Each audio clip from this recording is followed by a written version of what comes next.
misinformation that is being spread, right? So we do care about the culture and the music, and you know how harmful misinformation can be. We don't want that. So now Reggae Sumfest has been around for 30 something years, 31 years, to be exact, 31 years, right, Bob? 31 years. This is last weekend was the 31st staging of Reggae Sumfest. So it has been around for 31 years. 31 glorious years. Big up to the predecessors, the bridging them, um, where were they in charge of the festival before Down Sound take it over. Because they did an immaculate job, a wonderful job at building this brand from nothing to something and preserving it. For we take the helm and do our play our role, you know? And we're truly grateful for that. So it's not an easy task because festivals are a dime a dozen right now in this country. A lot of dance keep, a lot of parties keep, soca parties, a lot of events keep, but not um, festival like Reggae Sumfest, you know? So this is a huge undertaking. Now, we don't take up this thing as a hobby, we take it very serious. So this is why every year we try to do a better job and do a better job and improve on the things that need to be improved on. And when we make mistakes and we acknowledge them and we try to fix them every year. That's how you get better. Acknowledging your errors, adjusting, and over time you get to a certain level of perfection. Not perfect, certain level of protection. Because you have a man named Murphy, you just run in and just kick away your foot more time. But you have to be able to pick yourself up back and move on and still do a good show for the patrons. That being said, a brethren go up on him live today and made reference to a particular artist, not even a particular artist, made reference to Babyface and Barry Hammond and said a lot of things. He said a whole heap of things, right? And a lot of it, practically all of it, misinformation. Now, as we all know, berries are the pillar of reggae music. Every single Jamaican, local and abroad, almost everybody will know about Barry man have a different kind of connection with him and just love him more than them love any other artist. One reason, aside from his voice and his talent, you never hear Barry man name calling a no cascas. You never hear Barry man name mix up in a nothing negative. It's always positivity, and when you go around Barry's, that is the kind of attitude in exert. Nothing but positivity and laugh and reasoning. You see me? So I never intend to do no live. I drive coming from country and I want to call me and I say, yo, you need to address something right now. See it on Instagram, on Pinkwall and say, Skatta, you need to address this right now. I never have no intention to address nothing. I say, I run go over Pinkwall to check it out. And to my surprise, the virgin draw bury someone in some whole lot of negativity, right? And this negativity is based on hearsay, because the virgin wasn't at the show. He said he got a call and he heard this and he heard that and he heard this and all of them stuff there. So these things where people are spew stuff is hearsay. But social media is a very powerful platform and hearsay can go a very far, far, far away. You understand me? And when them a mix up somebody like Barry Salmon now, I have to take the onus to say, no, I have to address this because, as I said before, Barry's name never called upon nothing negative yet. So this is the only reason why I have to say, yo, I have to address this. So here it goes. Now, what he said was, Barry Salmon was disrespected by Babyface because Babyface was in the venue and decided that he was not going to leave his tent to go on stage until we cleared the backstage area and ushered everybody out, including Beres Hammond. Serious allegation. He went further to say that we, sumfest staff, threw Beres out of the backstage area and ran everybody out. It's not a serious allegation. Beres Hammond has been doing Reggae Sumfest consistently for the last, I think he missed last year, but before that he did it, what, 2 or 3 years in a row, from 2019. Huh? Two first and now this year. Now when Beres Hammond lock in with a promoter, it's not because of a money thing. It's because Beres Hammond acknowledge say these people have an understanding of what they're doing and I can work with them. It is not easy for any promoter to book Beres Hammond. When we just take over Sumfest, it took us a while to even get a proper meeting with Beres and his manager. Miss Walsh. Took us a long time to get to a negotiating table to have a proper discussion about Beres appearing on the show. Him not come on. So when you say Beres the Sumfest 2-3 years, it means him have confidence in the Sumfest team and he's locked in. And Beres have a few promoters who deal with on that basis, and we are one of them. And we love that and we respect it. So to think that we are gonna for people to assume that we are starstruck by any other artist, that we would go right into Beres Hammond tent and disrespect him and ask him to leave, is beyond me. It just show the level of crabbing a barrel and negativity where we harbor as black people amongst each other. We're ready for spew negativity based on hearsay, even if it means calling up one another with giant name. This man never did the show, he never seen or heard for himself, but him go up on live, where it can be shared to thousands and millions of people go speak about one of our icon being disrespected like Beres not have enough weight to throw around when nobody not even like try disrespect him like Beres is just a little typical person where anybody can run up on. That is not it. Nobody no disrespect. Nobody no disrespect the chairman of the board. You ever hear the Beres get disrespect, brother? Never. One artist me can tell us I never hear Beres get this. I never hear Beres get this by nobody, not a soul. Never, ever. But somebody are going to hear say, and jump on social media because them a clout chase and say, Sumfest team, this is Beres Hammond. Now, I am not here to follow that conversation, but because out of the respect of Beres Hammond, because his name is thrown into this thing in a negative fashion, out of respect for Beres Hammond, I have to address it and clarify it to the wider public out of respect for the chairman of the board. That's the only reason why I am doing this, because 99.9% of the country don't believe this. However, there's a lot of people who still deserve to hear what exactly it is, right?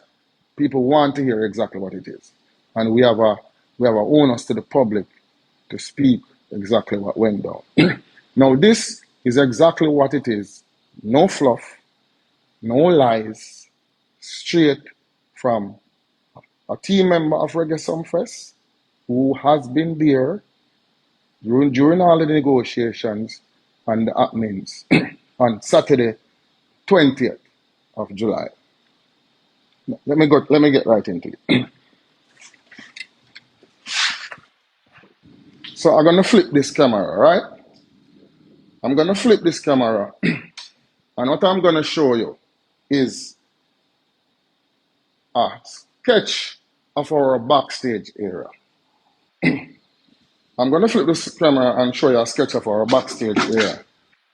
Right, right, right, Burris, right, um, Babyface, and right, Nigy Boy, for each of them, definitely.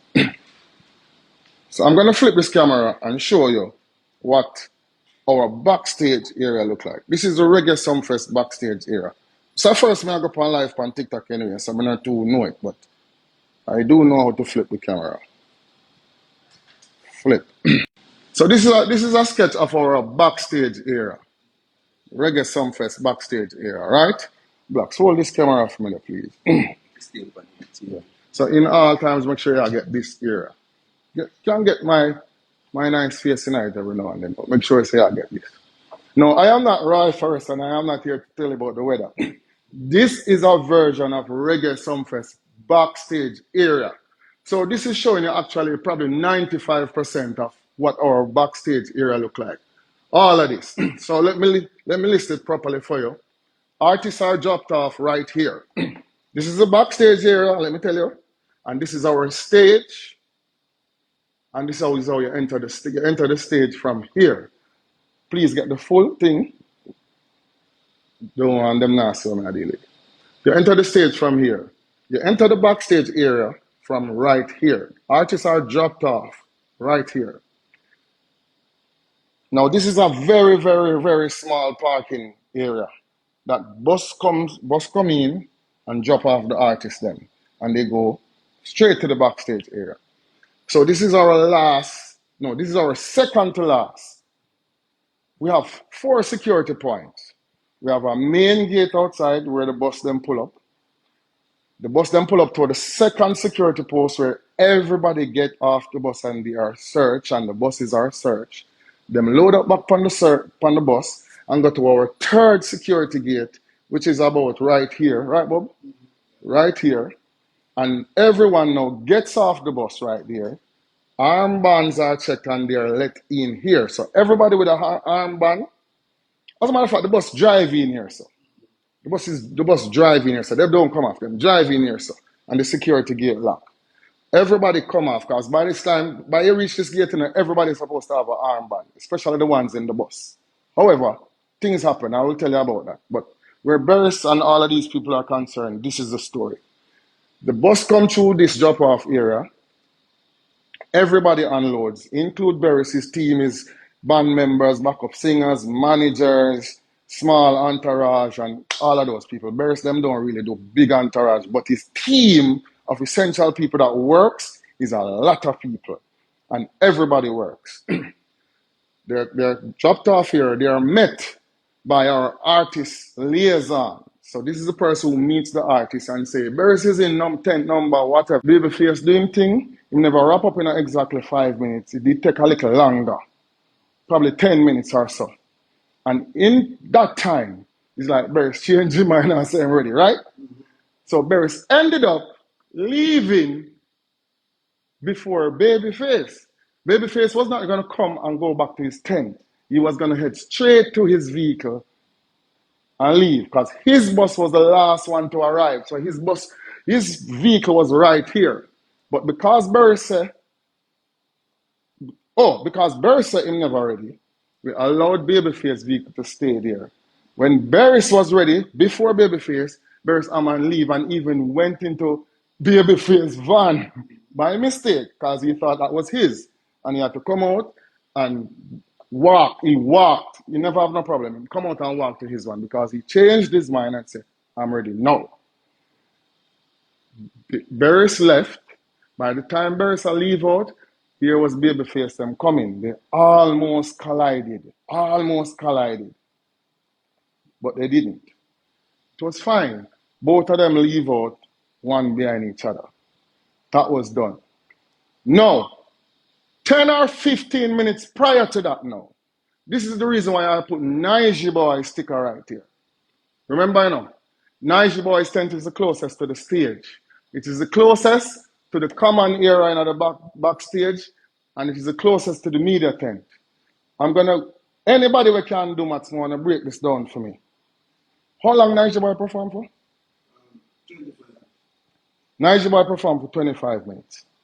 He got off the stage. There was how long was the band change for Burris?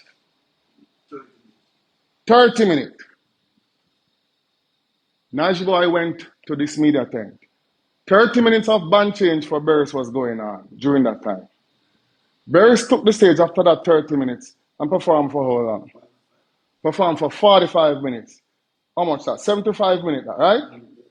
When Burris exit and went to the media tent, Nigy Boy was still around there in the media tent, right? How long was Babyface's band change? 40 minutes. 110 minutes that.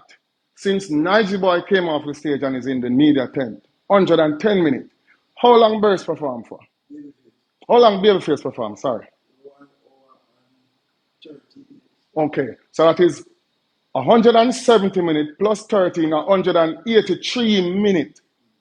Do the maths. That's all like nearly 3 hours. That's nearly 3 hours that Nigy Boy and his team is not. I'm not lying. No, I'm lying. Because for the last 10 minutes of Babyface set, that's when Nigy Boy came out of the press tent. So he was basically in this press tent for 2 hours, say 2.5 hours, to play it safe. Nigy Boy and his team, when they came off the stage, they went into this tent and was between here and this tent doing interviews for nearly 2.5 hours. Nothing is wrong with that, because a good management wants his artists to do as much interview, especially after a stellar performance, because Nigy Boy shelled the show. The presentation was awesome. Big up Dr. Love or whoever put that together, and they did an awesome job. So, of course, you want him to get as much interview in as possible. They were back there for nearly 2.5 hours. These tents are not supposed to be left open waiting for an artist for more than how long? More than an half hour, but they have up to an hour or an hour and 20 minutes.